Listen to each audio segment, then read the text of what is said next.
आवाज महाराष्ट्राचा। नमस्कार, मी सुद्धा संध्या लाईव्ह मध्ये आपलं सगळ्यांचं स्वागत। पुण्यातील वाकड परिसरात 2 अल्पवयीन सख्ख्या बहिणींवर लैंगिक अत्याचार केल्याप्रकरणी 61 वर्षीय आरोपीला वाकड पोलिसांनी अटक केली आहे।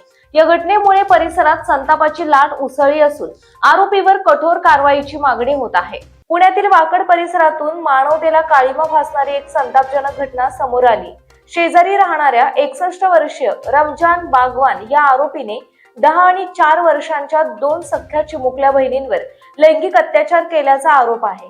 आई वडील कामावर गेल्यानंतर हा प्रकार घडत होता, मात्र एका जागरूक महिलेच्या सतर्कतेमुळे हे भयानक सत्य समोर आलं। मुलीच्या आईने विश्वासात घेऊन विचारपूस केली असता गेल्या 1.5 महिन्यात मोठ्या मुलीवर 4 वेळा आणि धाकट्या बहिणीवर अत्याचार झाल्याची माहिती समोर आली। त्यानंतर कुटुंबियांनी तात्काळ वाकड पोलीस ठाण्यात धाव घेतली।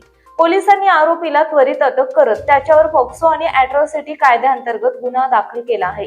पोलीस उपायुक्त प्रदीप जाधव यांनी आरोपीवर कठोर कायदेशीर कारवाई सुरू असल्याची माहिती दिली आहे।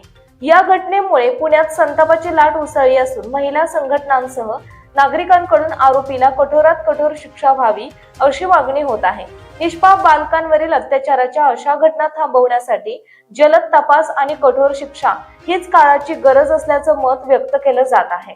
ताज्या आणि महत्त्वपूर्ण बातम्या पाहण्यासाठी आजच आमच्या संध्या लाईव्ह न्यूज चॅनलला YouTube वर सबस्क्राईब करा आणि बेल आयकॉन प्रेस करा।